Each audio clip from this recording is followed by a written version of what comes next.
And welcome back to Let's Play Live a Live. Last time, Pogo saved his tribe from the destruction that the Kuu Tribe wanted to inflict on it in the interest of getting Beru back, but he did not exactly get a hero's reward for doing so. He was exiled. However, I have wound the clock back a little bit because there are a couple of bonus scenes during the night sequence that I looked over in my haste to get Beru into the party. Shoutouts to Hannah Crucis for pointing this out to me.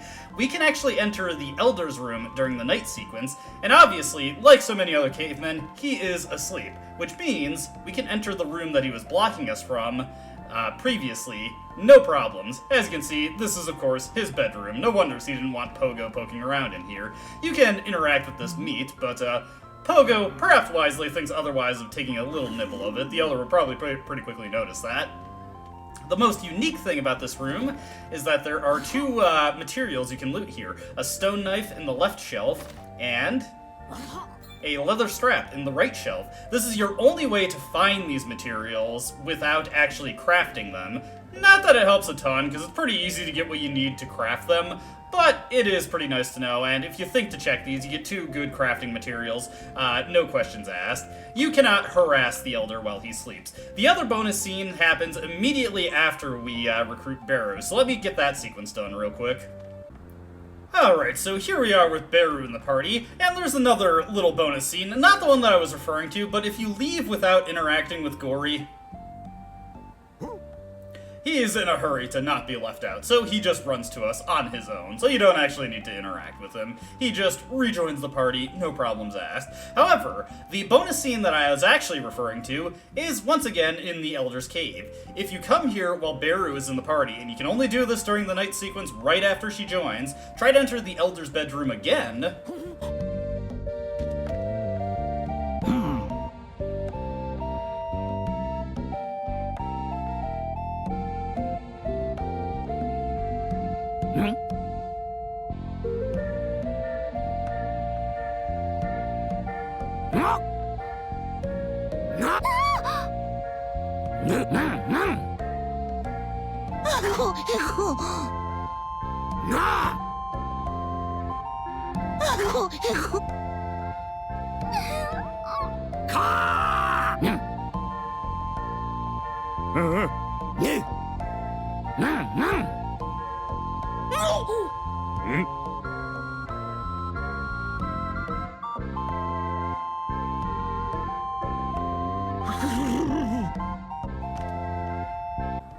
As you can see, Pogo gets a little imagined spot about what would happen if he just came out and out with the Elder on Beru's presence. And it's not an inaccurate reflection of what ended up actually happening, though I suppose you could debate what the exact reaction would be if he had done that before the Kuu Tribe attack. It's not like the Elder would have any reason to suspect Beru of being tied to that tribe, at least I don't think. It's a bit hard to tell because there's no dialogue in this chapter, so what the exact relation between the tribes is up to your interpretation, I suppose. However, that's all I wanted to show off in the HD version. There is one minor thing that I'd also like to show off in the SFC version for this video, so let's switch over to that real quick. Alright, so here we are back in the SFC version. Like the HD version, the way to progress the plot requires giving a haunch of meat to Beru or the Wild Heart dress. However, the reaction you get if you give her the Wild Heart dress to advance the plot is slightly different. Let's take a look at that.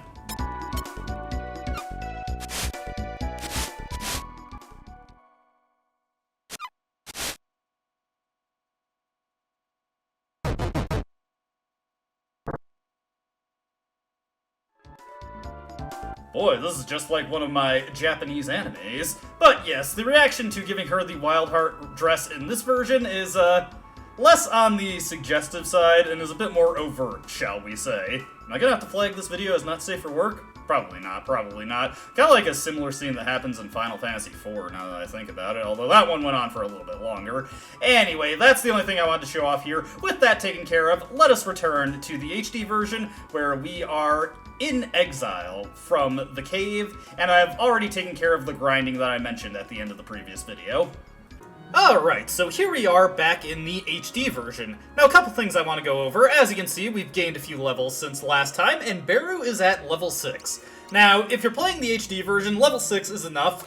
If you are playing the Super Famicom version, you want to get one level higher.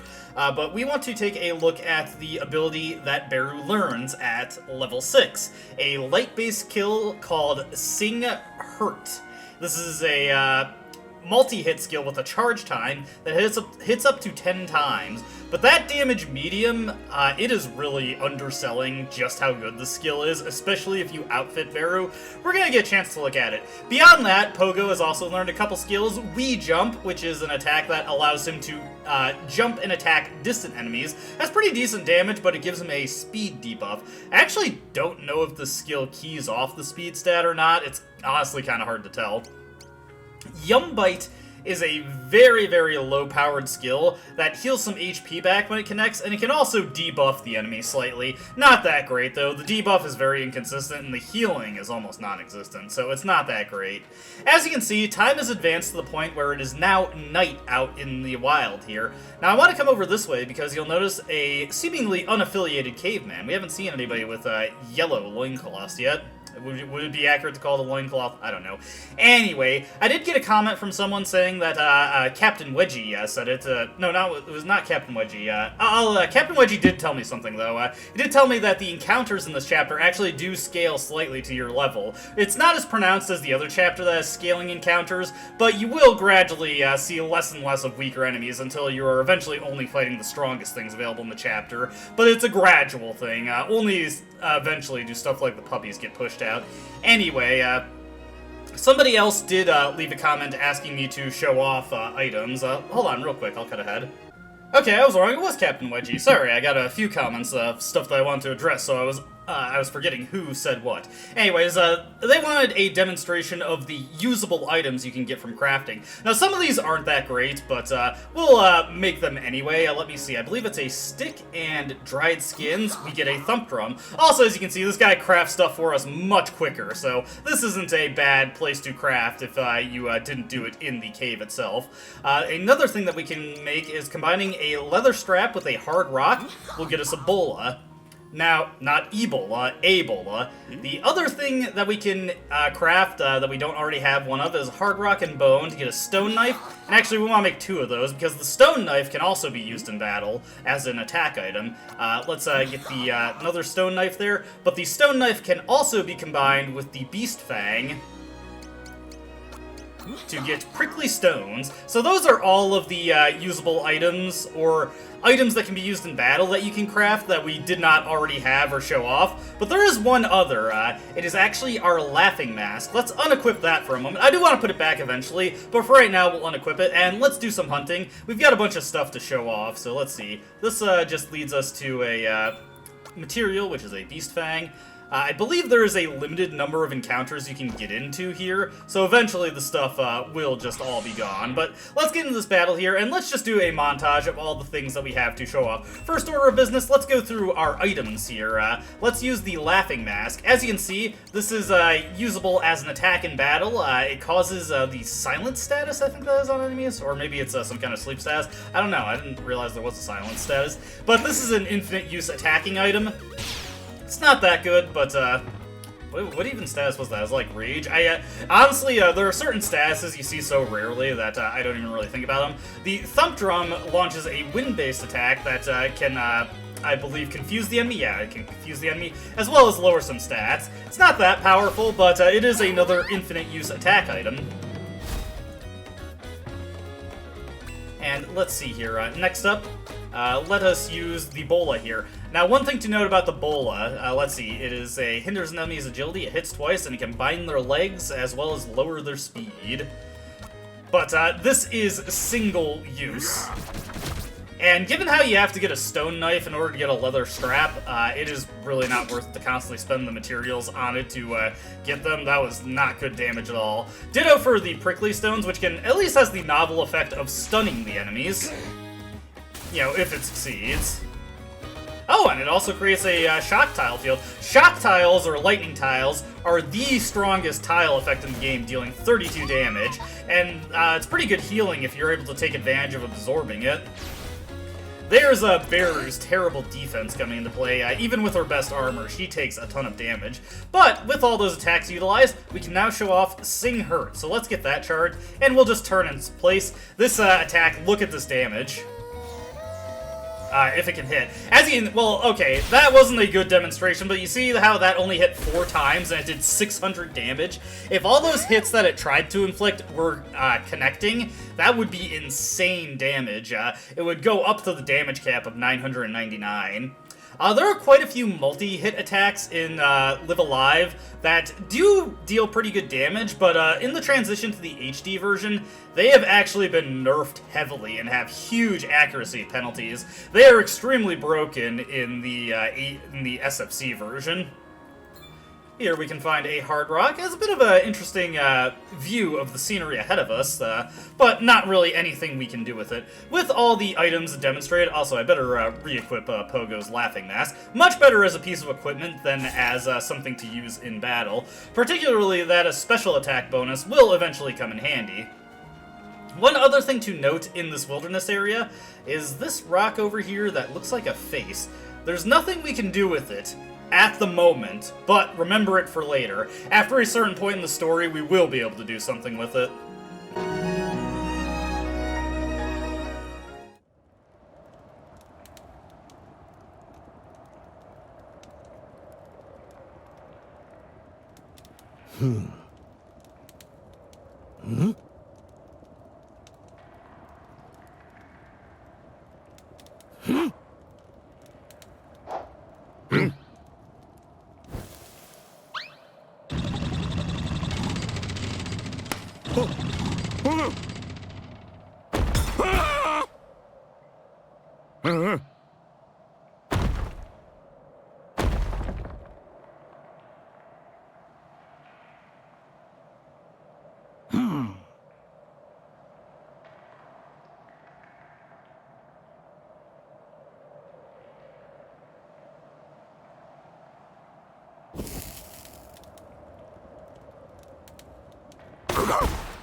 Well, we can't let them take Beru. Let's get after him. Oh, Zaki, huh? You want a piece of me?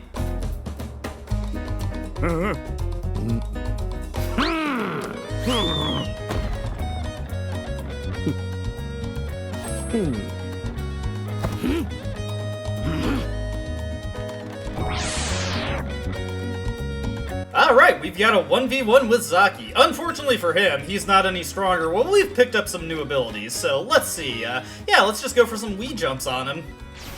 Do some pretty good damage to him, and push him back, so... unless he has a great range with that, and he does. But in certain cases, that might push the enemy out of the range of their ability to actually counterattack us. As you can see, unveiling his schlong is a pretty damaging attack against us.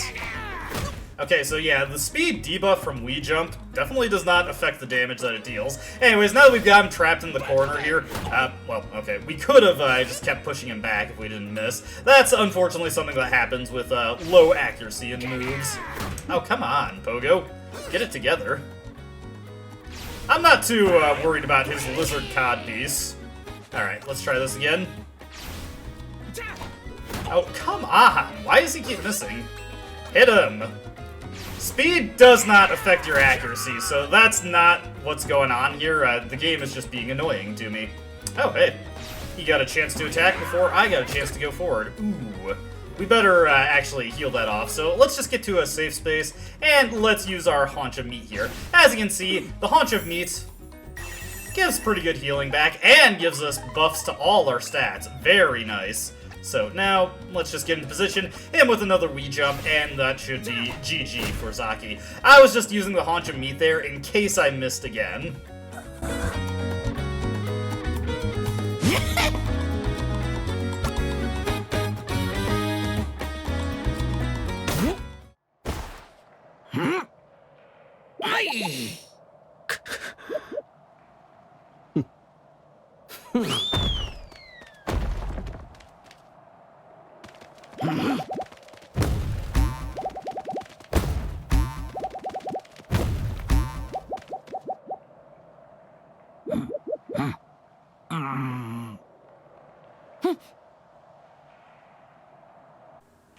Oh yeah, Gory. Kinda forgot about him and all the excitement. Hey, come on, get up, buddy. Perhaps Gory can assist us with breaking this wall down. Ooh.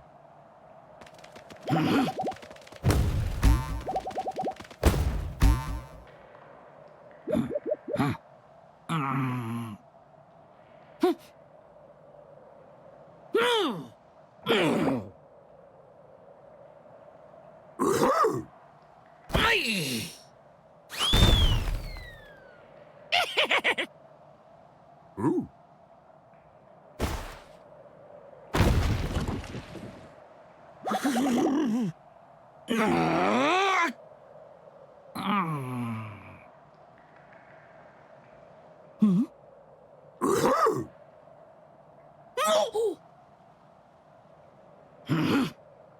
Well, not exactly the solution Pogo was hoping for, but I guess that works. Gory gives as good as he gets. Heading into this area here, looks like we're just in time to thwart the kidnapping.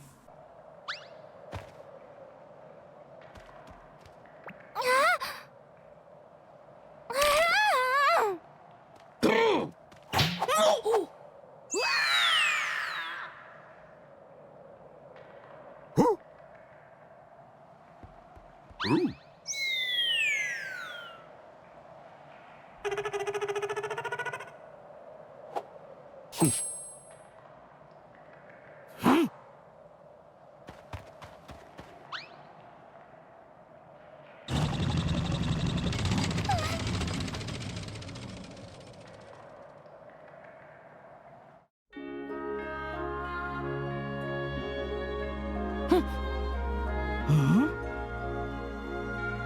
Well, unfortunately, Pogo fell for the oldest trick in the book, but, we seem to be in a happier place, although, if I remember Mother 3 correctly, Field of Flowers is not always a good thing, per se. Nothing left to do, but frolic through it, at least.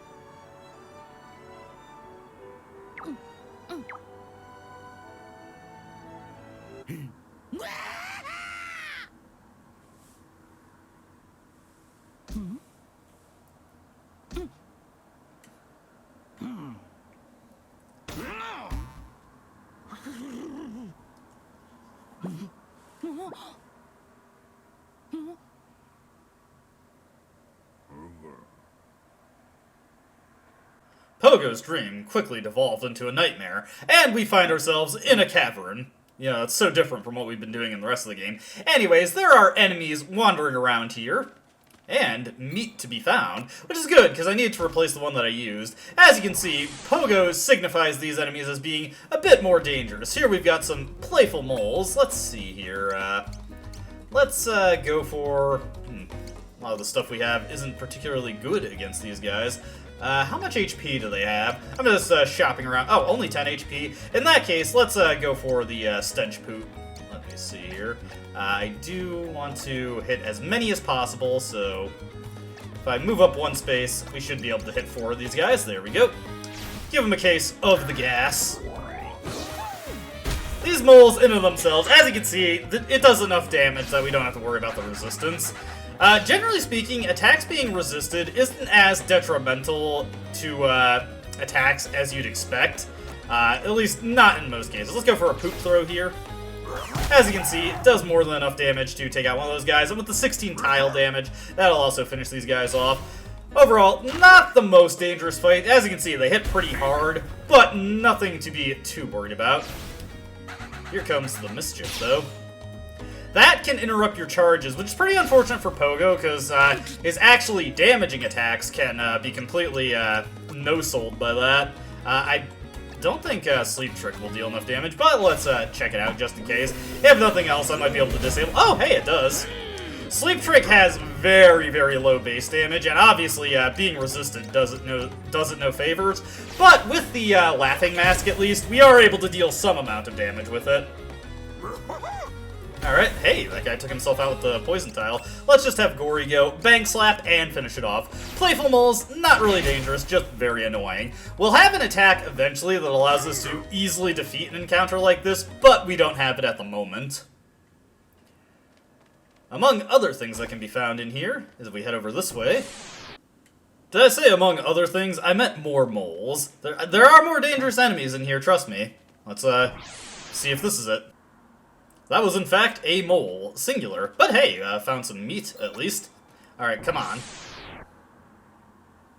There we go. This is the guy I was looking for. Scaleback Mole. The actually threatening thing located in here. As you can see, he's not weak to anything that we actually have, so we're just going to go for wee jumps. Maybe do a poop throw at him to get some extra damage going. One thing to note about these enemies that occupy multi-spaces, and I mentioned this previously, but it just bears reiterating, when they're standing on multiple damage tiles, unfortunately they only tick for damage for one tile, but if they're standing on tiles that they absorb, then they will tick for healing from every tile that they happen to be standing on, and it's a pretty annoying thing to have to deal with in the game. See, he only took 16 damage there. If he absorbed it, he would have healed like, around like 64 damage there. Really obnoxious. Anyway, let's just do a scare face on him. There are some items that you can give to Gory that make both Poop Throw and Scare Face deal actually somewhat decent damage. Anything Gory is capable of equipping that increases his special attack, that's good for Poop Throw and for Scary Face. With that enemy finally defeated, we can get Zaki sent here and find that there is an opening for us to take advantage of.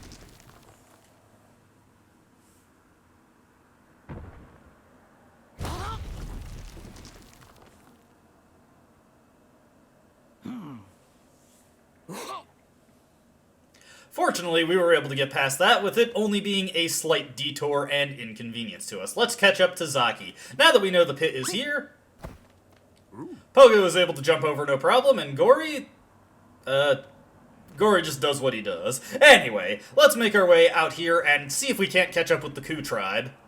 Now this pathway is really obnoxious. There are absolutely tons of enemies along the way here. Some new stuff, like these not the long tusk hogs, what was it? These terror bird hens. As you can see, these guys have some pretty nasty damage. We want to get a sleep trick going, just to try and keep ourselves from being overwhelmed by damage while we try and take out some of these guys. Unfortunately, only got the sleep to go on one of them. Let's see here. Luckily, they are vulnerable. Oh, no, wait, no, that was Scareface. Whoops, I thought I had Bang Slap selected. Unfortunate for me. Let's see. Do I have anything that these guys are, like, weak to that isn't Sleep Trick? Yum Bite. Better than nothing, so let's go for it. Yum Bite needed an opportunity to show it off anyway. As you can see, if that was not a vulnerable hit, it would deal way less damage. But fortunately, the amount of damage it does at least fully translate to the healing you get back. So I'm actually not going to bore you with this entire encounter, because it's going to be quite slow taking care of these things. We just don't have good moves against them, and you've already seen my general strategy. I'm going to trundle up to them, use moves like Sleep Trick and Scareface and all that, to just try and intimidate them and partially disable them.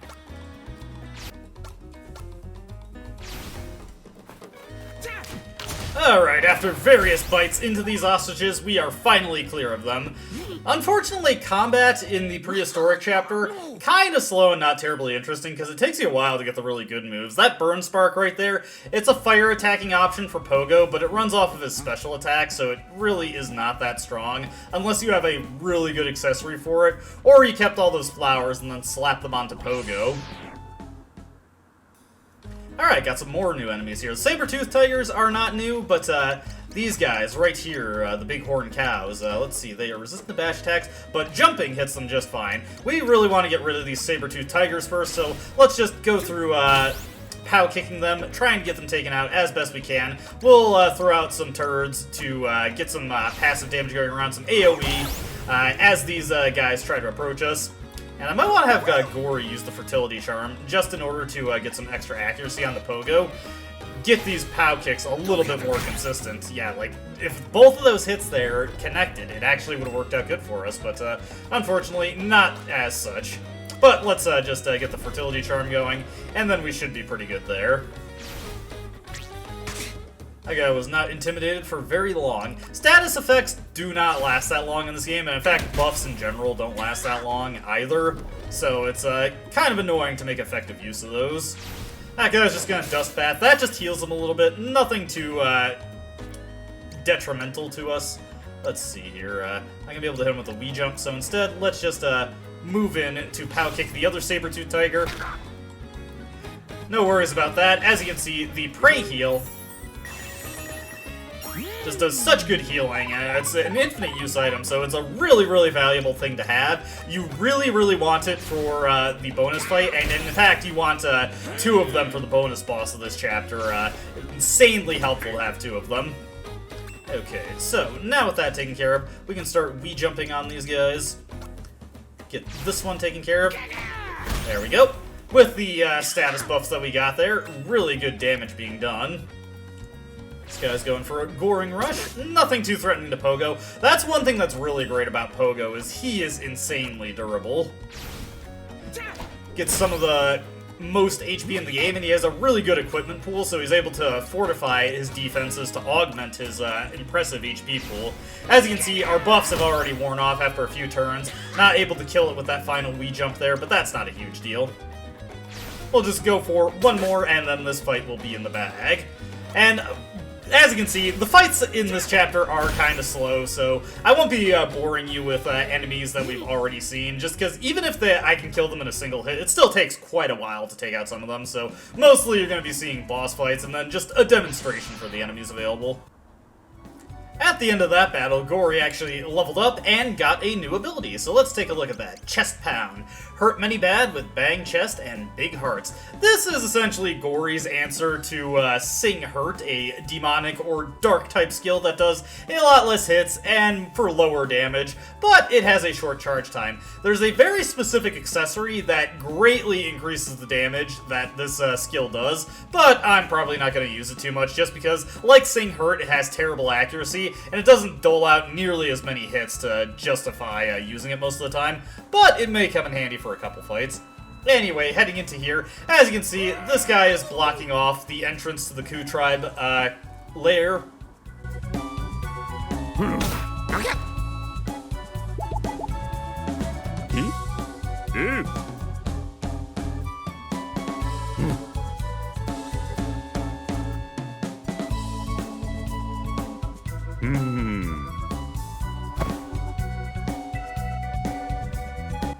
Unfortunately, we're not going to be able to get through there, so what we want to do is hole up here and scope out the area.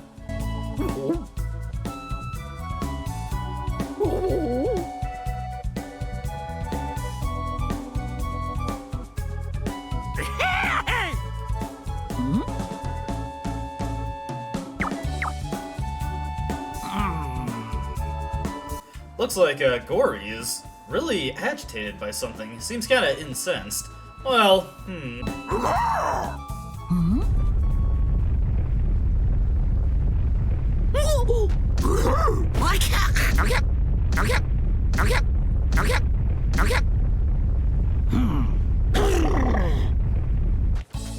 Well, that's one way to get past the guard. Now, one thing to note, the cave on the left and the cave in the center, do not enter them unless you want to get into a fight with a ton of enemies.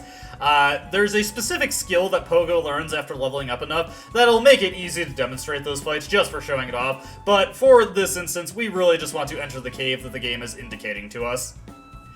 Anyway, heading into here, get a pelt from the shelf, and a hard rock from the other shelf, and here, get a stone knife. So, looks like the Elder's room isn't the only place you can get a stone knife, but we're kind of past the point where stone knives are even helpful to us anyway. Anyways, Gory, come on, we need you to come with us, buddy. I know you like the lady gorillas, but whatever. Maybe we just have to go on without him. Come on, Gory, come on, we need you to come along.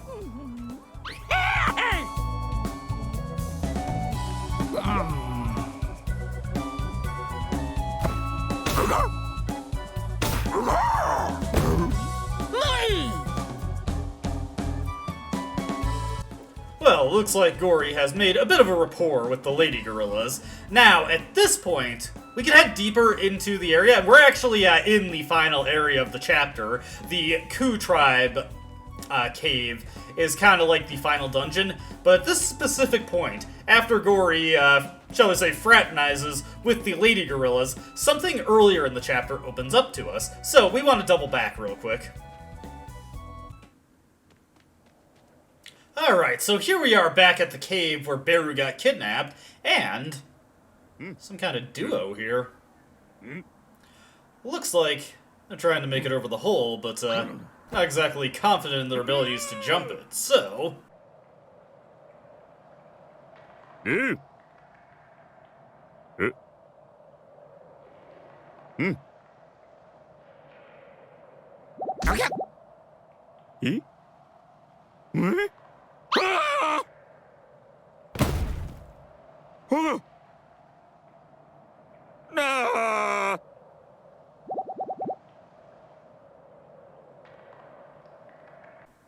Well, I feel like, the one part of that duo met with a bit of an unfortunate fate.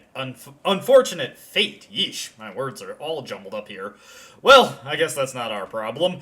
Anyway, at this point, now that we've reunited with Gory after he has formed his rapport with the female gorillas, a couple of things have changed out in the wilderness area here. First, remember that rock that looked like a face? You can interact with it now. We originally could not do this, and you need to press the A button on it 100 times, exactly 100. So, without further ado,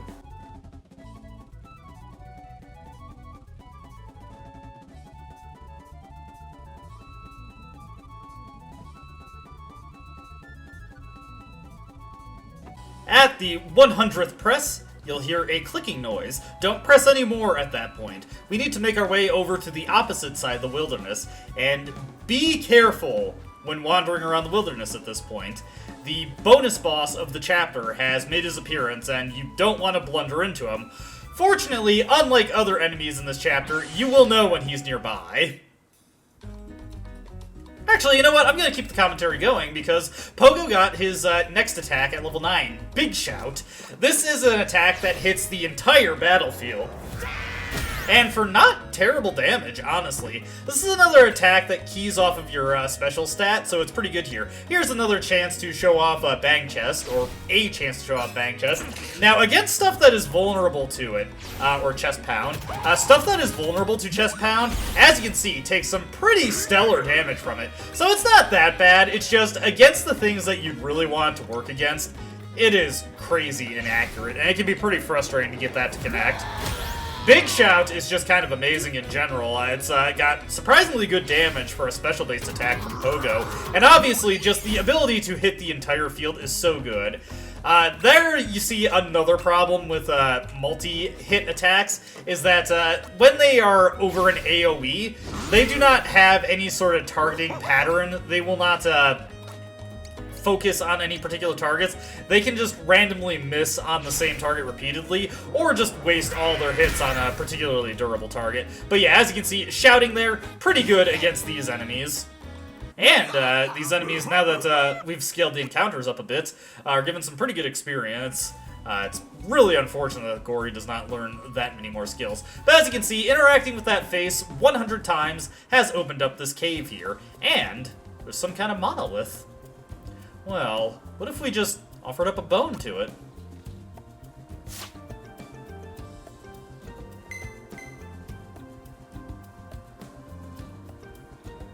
And for doing so, you get the Rock of Rocks. What does the Rock of Rocks do? Well, if you equip the Rock of Rocks, as you can see, you get an absolutely tremendous boost to your special attack, making moves like Big Shout insanely powerful. But on Gory, it actually dramatically increases the damage of his Bang Chest. I keep forgetting the name of that one. It's Chest Pound. It dramatically increases the attack power of Chest Pound. Now, this doesn't do anything to help its accuracy, but if you're able to buff up Gory's accuracy with the Fertility Charm, it can become a reasonably consistent way to kill stuff. I'm gonna put it on to Pogo for right now, but it's also very good on Gory, so that is something to keep in mind. But yeah, very highly recommended that you pick up that accessory. It is extremely handy later in the game. Now that that's taken care of, we're pretty much poised to complete the chapter. Save for the bonus boss, we have to fight him. And I'm just gonna be honest with you, we are not ready to fight him.